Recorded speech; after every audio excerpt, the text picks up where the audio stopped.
সৃষ্টির সেরা জীব মানুষ। আল্লাহ তাআলা এই পৃথিবীতে কাউকে ছেলে আবার কাউকে মেয়ে রূপে সৃষ্টি করেছেন। তবে এবার টাঙ্গাইলের মির্জাপুরে মেয়ে থেকে ছেলেতে রূপান্তরিত হওয়ার ঘটনা ঘটেছে, যা ঘিরে এলাকায় চাঞ্চল্যের সৃষ্টি হয়েছে। পরিবারও তাকে ছেলে হিসেবে স্বীকৃতি দিয়েছে। আর এই খবর ছড়িয়ে পড়ার পর তাকে এক নজর দেখতে বাড়িতে ভিড় করছেন উৎসুক মানুষ। টাঙ্গাইল থেকে নওশাদ রানা সানভীর তথ্যচিত্রে ডেস্ক রিপোর্ট। টাঙ্গাইলের মির্জাপুর উপজেলার জামুরকি ইউনিয়নের আধগোল্লা গ্রামের সৌদি প্রবাসী বাদশা খলিফার বড় মেয়ে নুরমি আক্তার। তিনি উপজেলার গন্টিয়া মহিলা মাদ্রাসার মাওলানা বিভাগের শিক্ষার্থী ছিলেন। পরিবারের দাবি, গত রমজান মাস থেকেই মুরমি তার শরীরে বিভিন্ন শারীরিক পরিবর্তন অনুভব করেন। বিষয়টি পরিবারকে জানালেও প্রথম দিকে তারা তেমন গুরুত্ব দেয়নি। পরে বুধবার নানির নজরে বিষয়টি এলে পরিবারের সদস্যরা শারীরিক পরিবর্তনের বিষয়টি নিশ্চিত হন। এরপর পরিবার তাকে ছেলে হিসেবে স্বীকৃতি দিয়ে নাম রাখেন নূর নবী।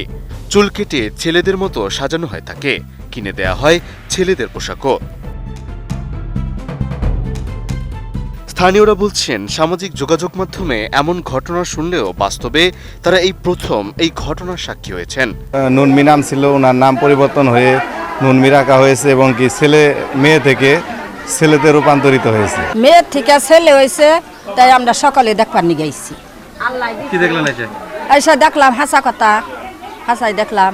32 ইঞ্চি জেভিকো টিভি এখন মাত্র 15,000 টাকায়, সাথে পাচ্ছেন 3 বছরের প্যানেল ওয়ারেন্টি।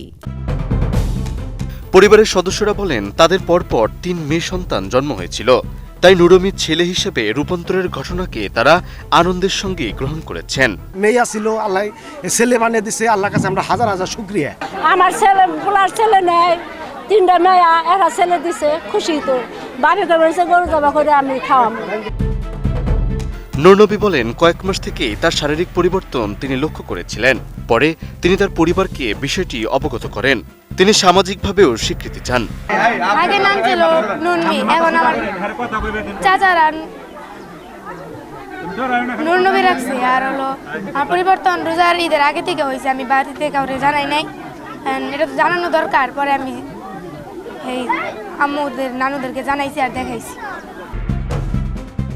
এ বিষয়ে মির্জাপুর উপজেলা স্বাস্থ্য ও পরিবার পরিকল্পনা কর্মকর্তা ডাক্তার ফরিদুল ইসলাম বলেন, জন্মগত হরমোন ও ক্রোমোজোমগত পরিবর্তনের কারণেও এ ধরনের ঘটনা ঘটতে পারে। চিকিৎসা বিজ্ঞানে এই ঘটনাগুলো 3টা বিষয় নিয়ে আমরা আলোচনা করতে পারি। একটা হচ্ছে জেন্ডার আইডেন্টিটি, যেটাকে ট্রান্সজেন্ডার বলি।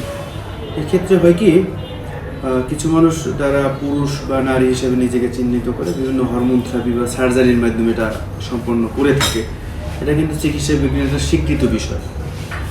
আরেকটা বিষয় হচ্ছে ইন্টারসেক্স বা জন্মগত বৈশিষ্ট্য। প্রথমে সে বুঝতে পারে না যে জিনিসটা সে ছেলে না মেয়ে, তার অর্গানগুলো ওইভাবে তৈরি হয় না। ধীরে ধীরে এটা প্রকাশ পায়। আমার কাছে এই জিনিসটাকে বেশি মনে হচ্ছে যে এটা হতে পারে যে তার বিভিন্ন হরমোন চেঞ্জ, ক্রোমোজোম চেঞ্জ, এটার মাধ্যমে হতে পারে আর কি। তো জন্মগতভাবে তার ওই হরমোনগুলা, তার যে যৌনাঙ্গগুলো সে ওইভাবে ডেভেলপ হয়তো করে নাই, এটা হতে পারে আর কি। আর একটা আছে লোকচক্ষে সে বিভিন্নভাবে প্রচার করে থাকে যে ছেলে থেকে মেয়ে হয়েছে বা মেয়ে থেকে ছেলে হয়েছে। এটা হচ্ছে সম্ভব না, কিন্তু যদি কোনো সার্জারি বা কোনো হরমোন থেরাপির মাধ্যমে পড়ে থাকে, সেটা হচ্ছে আলাদা বিষয়। তো আমার কাছে এটা মনে হচ্ছে যে বাচ্চাটা হয়তো জন্মগতভাবে জন্মের পরে সে বুঝতে পারে না যে আসলে সে ছেলে কিংবা মেয়ে, এরকম তার অর্গানগুলো এইভাবে হয়তো ডেভেলপ করে নাই। এটা ধীরে ধীরে প্রকাশ পেয়েছে। মুরমি থেকে নূর নবী পরিচয়ের এই পরিবর্তন এখন টাঙ্গাইল জুড়ে আলোচনার বিষয়। ঘটনাটি ঘিরে যেমন বিস্ময় তৈরি হয়েছে, তেমনি কৌতূহলও তৈরি হয়েছে মানুষের মাঝে। Desk report, ATN news.